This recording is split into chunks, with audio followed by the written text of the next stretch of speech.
Assalamualaikum warahmatullahi wabarakatuh. Berjumpa lagi dengan saya dalam channel Tabrani Education.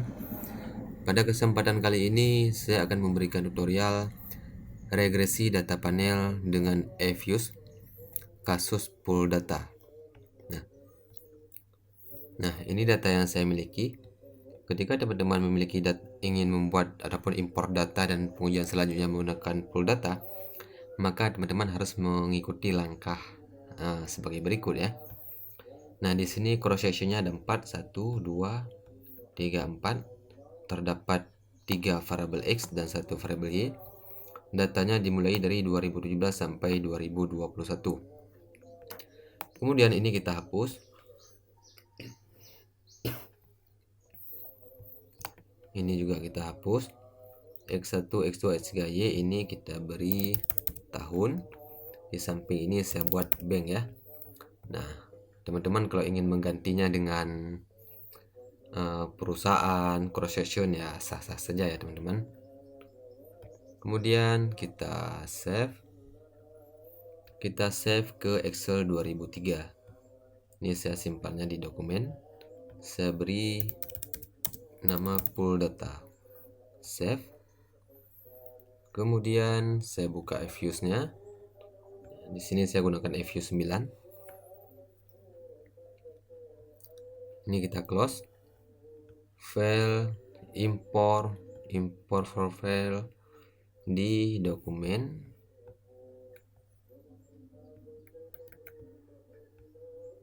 Oh, di download ini dia. Open. Next. Ini kita ganti ke tahun, tanggal, number. Next. Ini harus ke data panel. Cross sectionnya bank, time seriesnya tahun, sudah sesuai. Kemudian finish. No. Nah, dikarenakan di sini ada 3 variabel X dan 1 variabel Y, maka hipotesisnya ada 4. 3 diantaranya yaitu pengaruh secara parsial ataupun UJT, adapun pengaruh masing-masing variabel terhadap variabel Y, pengaruh masing-masing variabel X terhadap variabel Y. Kemudian hipotesis keempat, pengaruh secara simultan ataupun secara bersama-sama. Nah, ini tahapan dalam regresi data panel. Ada uji Chow, uji Hausmann, dan uji LM ya teman-teman.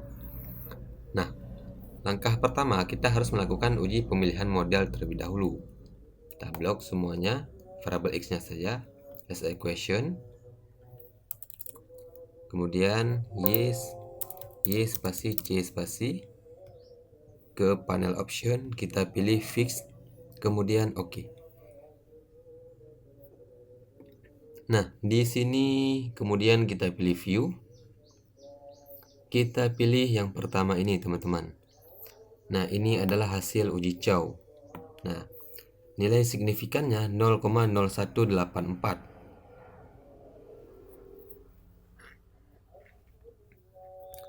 Nah, di sini sudah saya buat ya keterangannya.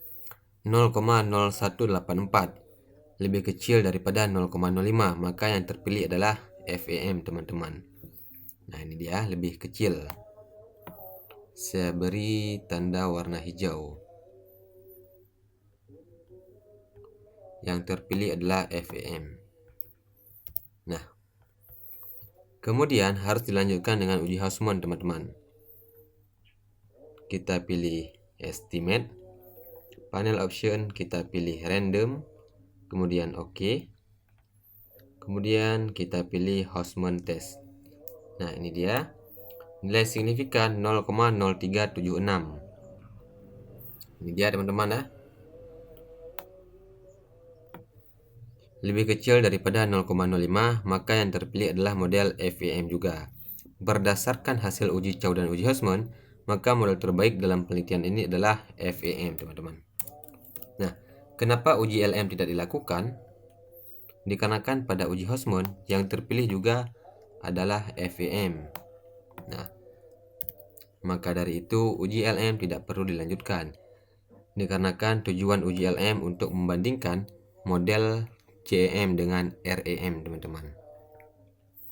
Nah, berarti model yang terbaik yang terpilih adalah FEM, teman-teman ya. Nah, ini dia FEM. Ketika yang terpilih adalah FEM, maka diperlukan uji asumsi klasik. Uji asumsi klasik yang digunakan dalam regresi data panel apabila model terpilih CEM ataupun FEM hanya multikolineritas dan heteroskedastisitas. Ini merupakan referensinya ya teman-teman. Nah, yang pertama kita akan melakukan uji multikol, grup statistik, correlation, variabel X-nya saja, kemudian oke. Nah, ini dia teman angkanya teman-teman. Sama ya angkanya 0,23 sekian, 0,37, 0,45. Ya, 0,23, 0,37, 0,45 teman-teman. Sama ya angkanya. Kalau teman-teman ingin mengcopy, tinggal blok, copy, kemudian pastekan. Ini saya close. Penjelasannya ini dia. Koefisien korelasi X1 dan X2 sebesar 0,23 sekian, X1 dengan X3 0,37, X2 dengan X3 0,45 lebih kecil daripada 0,85. Maka dapat disimpulkan terbebas multikolineritas atau lolos uji multikolineritas, teman-teman. Yang selanjutnya kita akan melakukan uji heteroskedastisitas. Ini merupakan heteroskedastisitas Gleiger. Caranya ini kita close, oke. Ke estimate, ingat ya, model yang terpilih adalah FEM, fix. Oke, ini dia. Kemudian ini kita close. Kemudian kita open as equation kembali.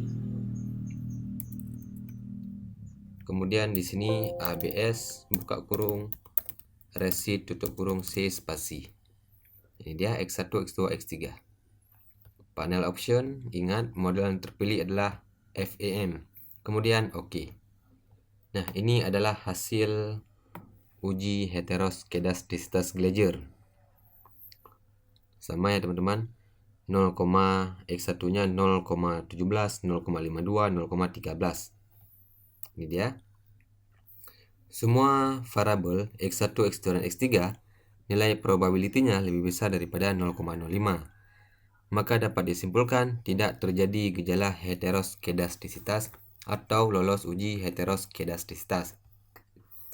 Apabila teman-teman ada variabel yang nilai probability-nya lebih kecil daripada 0,05, maka solusinya bisa melakukan transform data ataupun menggunakan alternatif lain, yaitu ini dia. Kita melakukan heteroskedastisitas residual. Ini dia caranya. Kita ke estimate. Di sini kita buat Y, panel option, fix effect karena model yang terpilih adalah FEM, oke. View, kemudian kita pilih residual graph. Ini dia teman-teman. Nah, oke ya, sama. Batasnya min 6, 8. Min 6, 8. Oke teman-teman, selesai.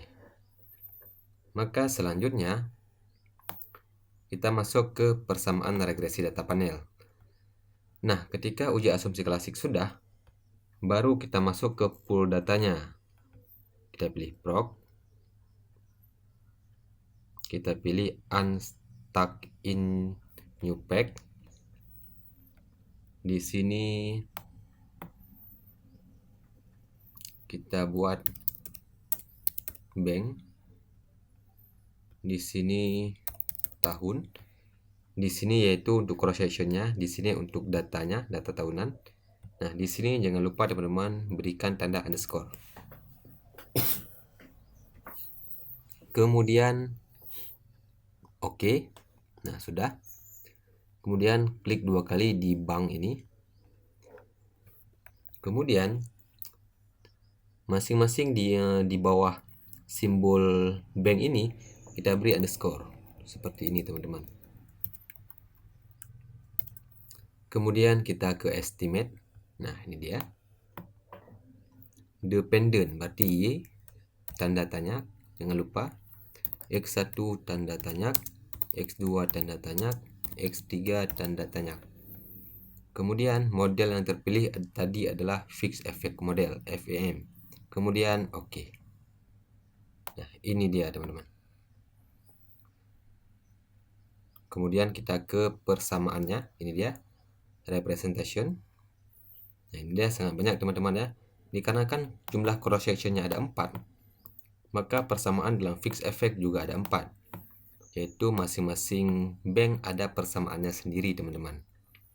Nah, teman-teman tinggal copy ini semua. Di sini sudah saya buat. Ini dia teman-teman. Ini adalah Bank Aceh Syariah, BCA Syariah, Bank Muamalat, kemudian Bank Panini Syariah.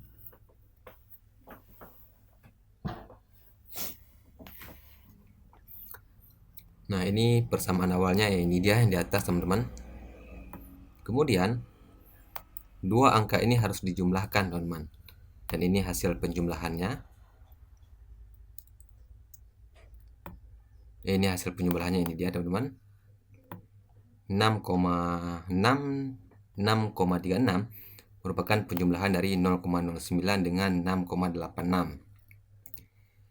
Kemudian yang ini adalah saya ambil dua angka di belakang koma teman-teman. Begitu juga dengan yang seterusnya teman-teman, sama. Makanya ketika sudah saya import ke Word-nya, yaitu persamaan yang sudah saya jumlahkan, kemudian dua angka di belakang koma. Sebenarnya yang membedakan di antara masing-masing persamaan ini semua, hanya angka yang pertama ini teman-teman, karena ini koefisien untuk masing-masing banknya. Sedangkan dari 6,86 sampai seterusnya sama semua. Ini untuk BAS 6,86, ini juga sama, selebihnya sama semua teman-teman. Yang membedakan hanya angka pertama ini teman-teman. Maka penjelasannya dia teman-teman dapat membacanya sendiri. Karena ini persamaan untuk Bank Aceh Syariah, maka nilai konstanta Bank Aceh Syariah sebesar 6,96. Artinya tanpa adanya variabel X1, X2, dan X3, maka variabel ROA Bank Aceh Syariah akan mengalami peningkatan sebesar 696%. Didapat dari mana? 6,96 dikali 100. Nah, kemudian untuk variabel X1-nya 0,02, ini dia. Untuk X3, untuk X2-nya min 0,31. Kemudian untuk variabel X3-nya min 0,08. Begitu juga yang persamaan kedua untuk BCAS, yaitu Bank Sentral Asia teman-teman. Salah, bukan BCA ya, Bank Sentral Asia Syariah atau disingkat dengan BCA Syariah. Yang membedakan hanya penjelasan di angka pertama ataupun di poin nomor 1. Sedangkan poin nomor 2 sampai nomor 4 semua persamaan akan sama saja teman-teman ya. Nah, di sini dapat kita lihat. Ini saya tandai angkanya yang sama. Ini sama.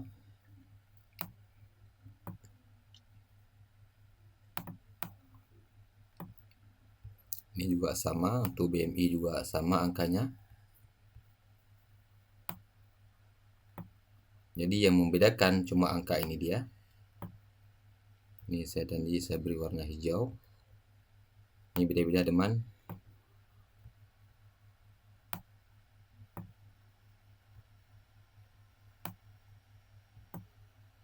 Nah, ini dia teman-teman. Yang saya tandai warna hijau, ini angkanya sama di semua persamaan, di 4 persamaan tetap sama. Sedangkan yang saya beri warna biru, masing-masing persamaan angkanya berbeda-beda teman-teman. Makanya ketika kita buat masing-masing persamaan, hanya penjelasan yang pertama ini yang berbeda tiap-tiap persamaan. Sedangkan untuk penjelasan X1, X2, dan X3-nya semuanya sama. Nah, makanya ini penjelasan untuk BCA Syariah. Ini untuk BMI. Cuma angka ini yang berbeda. Penjelasan ini yang berbeda, selebihnya sama semua. Kemudian ini persamaan untuk Bank Panini Syariah. Kemudian kita masuk ke uji hipotesis.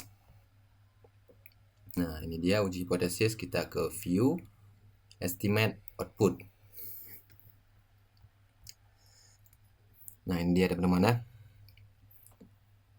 Untuk estimate output kita berfokus ke angka yang ini teman-teman ya. Ini angka yang ini kita berfokus. X1, X2, X3. Angka yang di bawah ini kita jangan terfokus karena angka ini merupakan koefisien konstanta masing-masing cross section. Nah, ini dia. Sama ya angkanya teman-teman. Ini dia. Nah, penjelasannya ini dia teman-teman.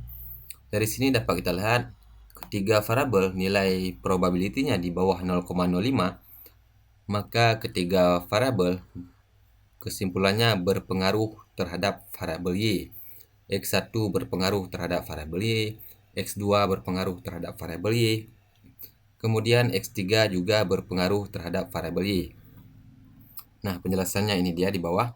Dihitung X1 2,3 sekian, lebih besar dari T tabel 2,10, didapat dari ini dia teman-teman perhitungannya. Probability 0,05, jumlah sampel ada 20, maka kita masukkan ke rumus ini dia, sama dengan din V buka kurung probability titik koma jumlah sampel dikurang 2, 20 dikurang 2 18 tutup kurung oke. 2,10. Nah, maka dapat disimpulkan HO ditolak dan HA diterima. Nah, kita cek bunyi HA kita, ini dia. Nah, ini dia bunyi HA teman-teman.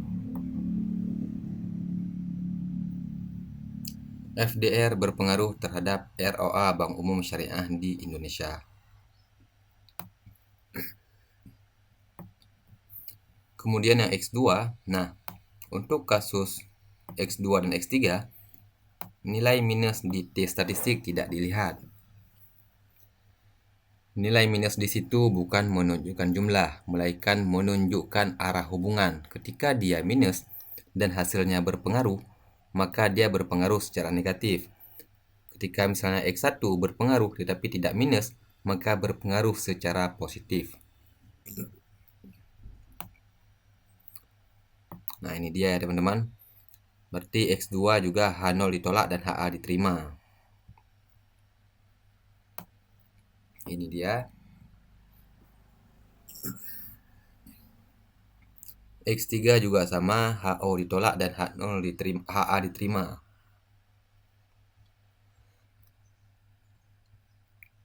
Ini dia, HA diterima. Kemudian selanjutnya kita masuk ke uji F. Tetap di output yang sama, tinggal kita scroll ke bawah. Ini dia uji F-nya. Nilai F hitungnya 18,8391. Ini dia sama teman-teman. Lebih besar daripada F tabel yaitu 3,24. F tabel didapat dari ini. Jumlah sampel 20, jumlah variabel ada 4. Karena X3 ada 3, variabel X ada 3, variabel Y ada 1, maka 4. Kemudian kita masukkan ke rumus, ini dia. Ini dia probability titik koma deg freedom 1 jumlah variabel dikurang 1 4 kurang 1 3 titik koma deg freedom 2 jumlah sampel dikurang jumlah variabel 20 dikurang 4 16 kurung oke. Maka kesimpulannya H0 ditolak dan HA diterima. Nah, ini dia teman-teman. Maka FDR, NPF, dan BOPU berpengaruh terhadap ROA Bank Umum Syariah di Indonesia, teman-teman. Kemudian yang terakhir adalah uji koefisien determinasi R-square di tabel yang sama dengan uji F. Di situ didapat adjusted R-square sebesar 0,988537. Kalau dipersenkan dikali 100, 98,8537%. Koefisien tersebut menjelaskan bahwasannya variabel FDR, NPF, dan BOPO mampu menjelaskan variabel ROA sebesar 98, sekian persen. Sedangkan sisanya yaitu 1,14 didapat dari 98 ataupun 100 dikurang 98, ini dia, dijelaskan oleh variabel lain yang tidak dimasukkan dalam model penelitian ini. Ini merupakan referensi yang saya gunakan di dalam tutorial ini. Wassalamualaikum warahmatullahi wabarakatuh.